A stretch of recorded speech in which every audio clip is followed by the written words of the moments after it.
오늘 우리에게 주시는 하나님의 말씀은 구약성경 레위기서 17장 10절에서 14절까지의 말씀입니다. 레위기서 17장 10절에서 14절까지의 말씀을 교독하시고 마지막 절은 함께 합독하시도록 하겠습니다. 레위기서 17장 10절에서 14절까지의 말씀입니다.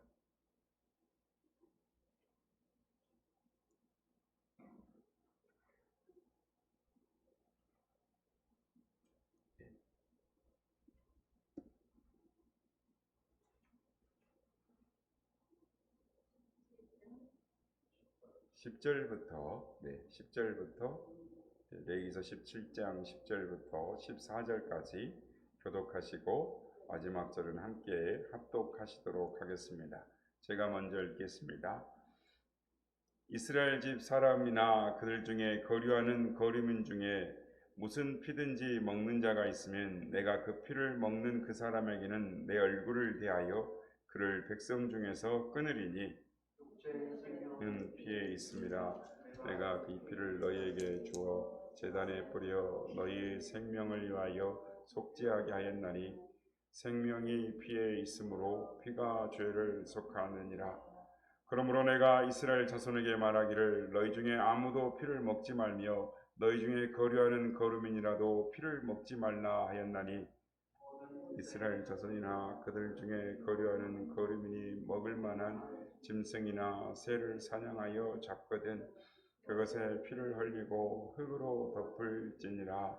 함께 읽겠습니다. 모든 생물은 그 피가 생명과 일체라. 그러므로 내가 이스라엘 자손에게 이르기를 너희는 어떤 육체의 피든지 먹지 말라 하였나니 모든 육체의 생명은 그것의 피인즉 그 피를 먹는 모든 자는 끊어지리라. 아멘. 할렐루야. 오늘도 우리 예배 가운데 함께 하신 주님을 찬양합니다. 그리고 오늘도 유튜브 예배로 또 우리 실시간에 함께하는 우리 모든 성도님께 하나님의 은혜와 평강이 함께 하시기를 기원 드립니다. 레위기서는 처음부터 끝까지 하나님의 백성인 선민이 어떻게 살아가야 하는가에 대한 성결 법전이다라고 할 수 있습니다. 그리고 이스라엘 백성들은 하나님 앞에서 성결하게 살기 위해서 매번 제사를 드려야 했습니다. 매 제사마다 제사에 드려진 제물인 양과 염소의 피가 제단에 뿌려지고 발라졌습니다. 오늘 본문은 그 많은 제사에서 이 흘린 피가 의미하는 것이 무엇인지를 알아봄으로 오늘 우리에게 주시는 하나님의 은혜를 받고자 하는 것입니다. 오늘 보면 11절 말씀 보면 육체의 생명은 피에 있음이라 내가 이 피를 너희에게 주어 제단에 뿌려 너희 생명을 위하여 속죄하게 하였나니 생명이 피에 있으므로 피가 죄를 속하느니라 라고 말씀합니다. 육체의 생명은 피에 있고 피가 죄를 속한다 라고 말씀합니다. 레위기에 나오는 모든 제사를 보면 이 제사를 집례한 제사장에 돌리는 요제나 거제가 있고 또 백성들이 드리는 이 화목제, 감사제로서 함께 제사를 드리는 백성들에게 돌리는 것들이 있었습니다. 그러나 모든 제사에 반드시 하나님께 드리는 것이 있었습니다. 그것은 제단에 올려진 제물의 피였습니다. 제단에서 뿌려지고 발라진 제물의 피, 제물에 흘려진 피는 우리를 위하여 우리의 죄짐을 대신 지으시고 십자가에 죽으셔서 피 흘려주신 예수님의 보혈을 상징하는 것입니다. 오늘 이 시간에는 하나님의 제단에서 뿌려진 피, 발라진 그 예수님의 보혈을 묵상함으로 우리가 더 오늘 피에 대하여 묵상함으로 은혜를 받고자 합니다. 구약시대 제사를 드릴 때 양을 잡아다가 양의 머리에 손을 얹고 죄를 전가하는 의식을 행합니다. 그 다음에 회개의 기도를 하고 나서 양을 죽입니다. 양을 잡아서 제단에 불태울 때 죄인은 그 앞에 꿇어 엎드려 있습니다. 내 대신 양이 죽습니다. 지글지글 타는 소리를 들으면서 자기는 깊이 회개하고 내가 죽어야 되는데 이 양이 죽는구나. 이 양이 죽음으로 내가 사는구나. 재물과 자기 자신이 하나 되어 있습니다.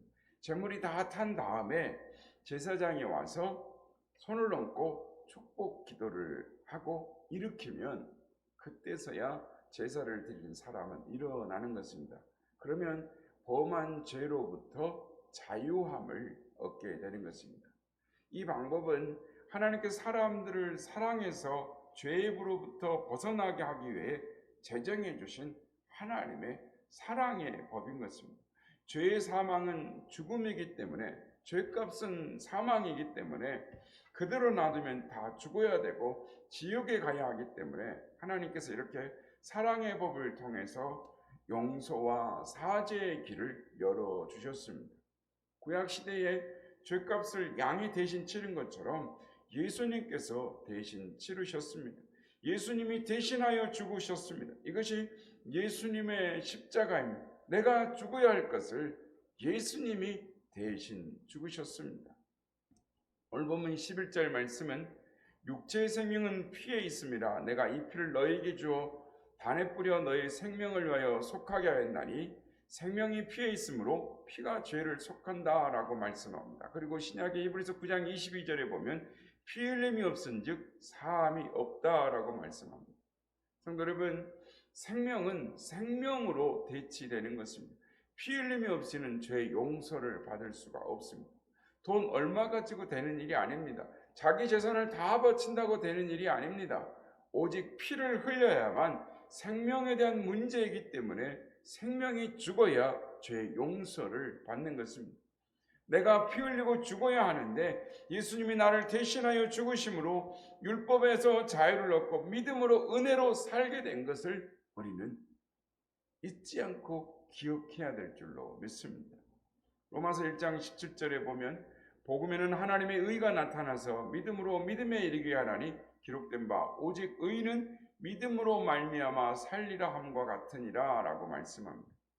복음을 오직 의는 복음에는 하나님의 의가 나타났다라고, 복음은 십자가를 말하는 것입니다. 십자가에 하나님의 의가 나타났습니다. 그러므로 복음, 즉 십자가를 믿어야 살고 의롭게 되는 것입니다. 그렇다면 복음이라는 건 무엇이냐? 십자가가 무엇인가? 십자가를 따르는 삶이 무엇인가를 아는 것을 복음을 안다라고 말할 수 있는 것입니다. A.W. 토저 목사는 십자가에 못 박힌다라는 말을 세 가지로 설명을 합니다. 첫째, 한 방향만 본다라는 뜻입니다. 십자가에 못 박힌 사람은 십자가만 봅니다. 십자가 외에 다른 것은 보지 않습니다. 둘째는 뒤로 후퇴할 수 없다라는 뜻입니다. 십자가에 못 박힌 사람은 과거가 없습니다. 과거는 다 십자가의 못을 박아 버렸습니다. 생각할 것도 없고 피할 것도 없고 자랑할 것도 없습니다. 셋째로 십자가에 못 박힌 사람은 더 이상 앞으로 나아가지 못합니다. 오직 십자가만을 중심으로 생각합니다. 십자가 이상 앞으로 나아가지를 않습니다. 그러므로 우리에게는 아무런 공로가 없습니다.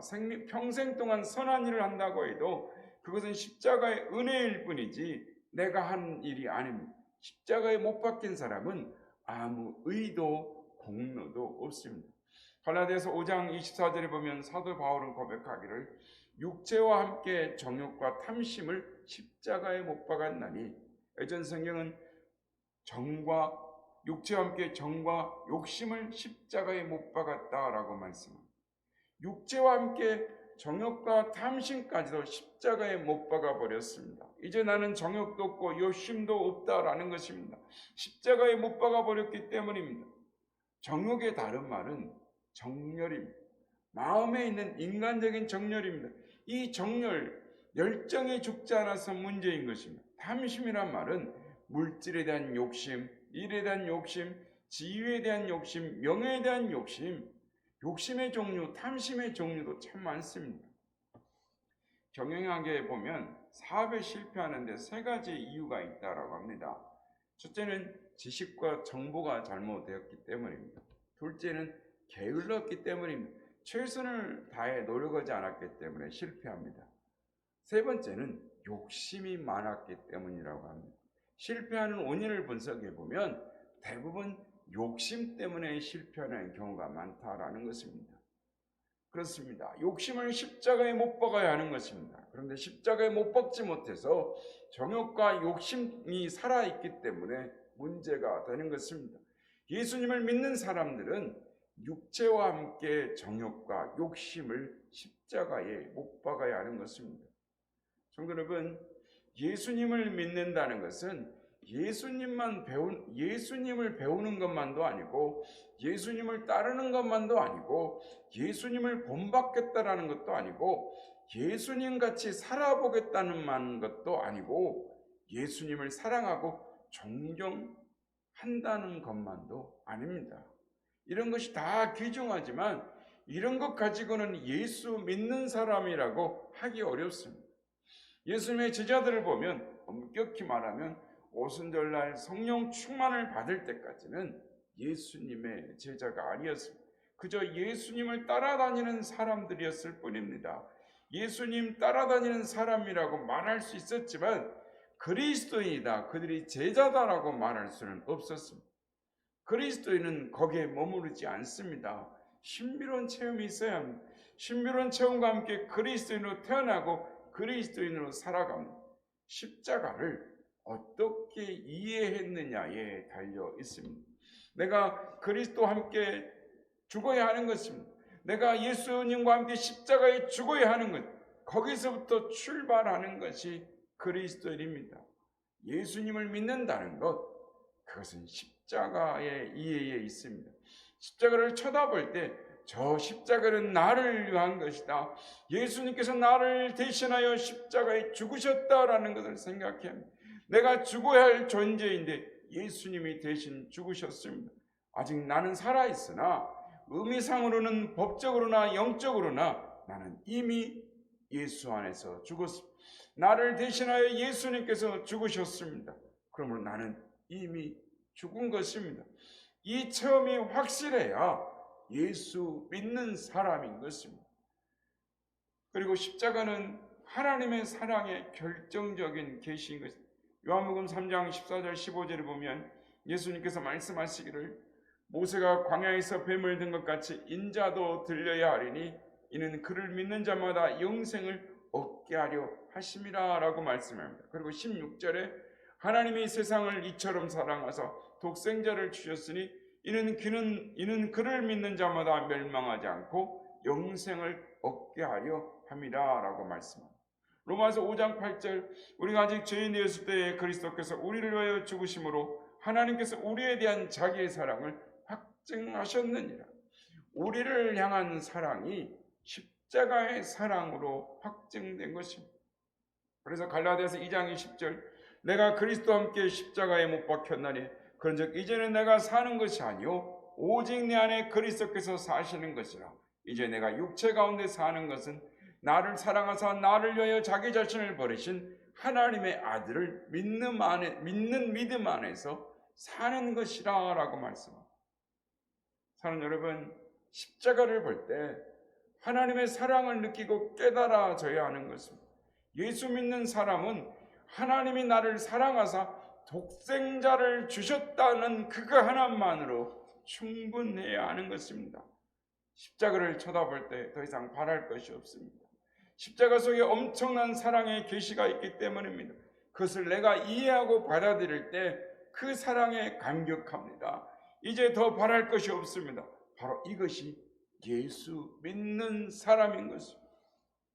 그리고 십자가를 바라볼 때 부활을 봅니다. 십자가를 통해서 약속하신 영원한 생명을 바라봅니다. 세상은 어둡지만 십자가를 쳐다보면 십자가 뒤에 부활과 영생의 길이 환하게 보이는 것입니다. 이것을 바라보고 기뻐하는 것이 바로 예수님을 믿는 것입니다. 바울은 내가 십자가에 못 박혔다라고 말합니다. 내가 십자가에 죽었다라는 말입니다. 놀라운 고백입니다. 십자가를 바로 믿는 사람은 절대로 교만할 수가 없습니다.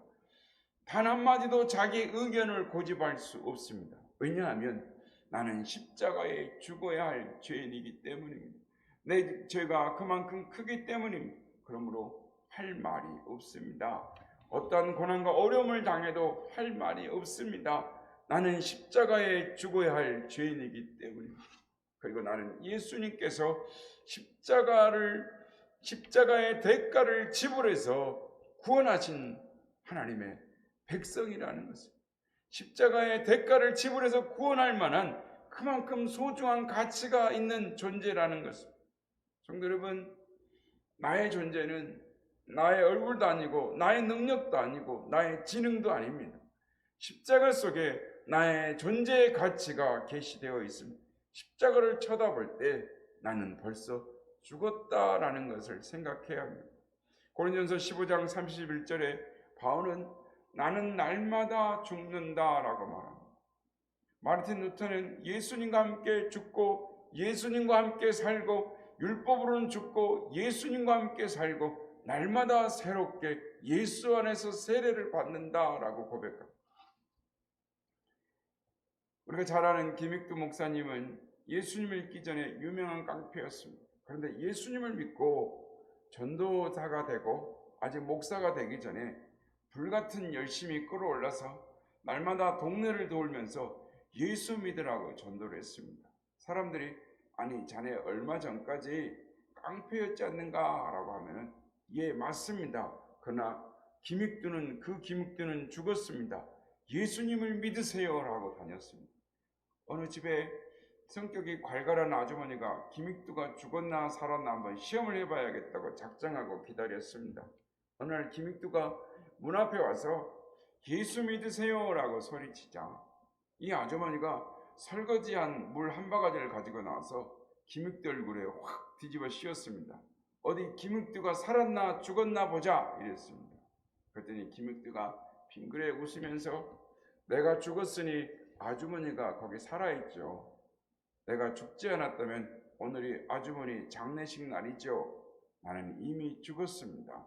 누가 뭐라고 하든지 상관이 없습니다 라고 하더랍니다. 바울은 갈라디아서 2장 20절에 이제는 내가 사는 것은 나는 죽고 그리스도가 내 안에 사시는 것이다.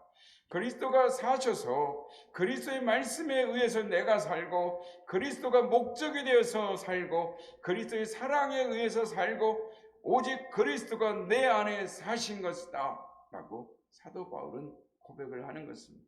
그렇습니다. 우리가 육체 가운데 사는 것은 내가 육체 가운데 사는 것은 나를 사랑하사 나를 위하여 자기 몸을 버리신 하나님의 아들을 믿는 믿음 안에서 사는 것입니다. 바라기는 오늘 레위기에서 나오는 피 흘림이 의미가 무엇인지 알고 매일 제사 때마다 피 흘림을 하나님 앞에 올려드리는 것이 무엇인지를 알고 오늘도 예수의 십자가의 피의 의미를 기억하고 내가 육체 가운데 사는 것은 나를 사랑하사 나를 위하여 자기 몸을 버리신 하나님의 아들을 믿는 믿음 안에서 산다라는 이 고백이 우리 모두의 고백, 우리 자신의 고백이 되시길 예수님의 이름으로 축복합니다.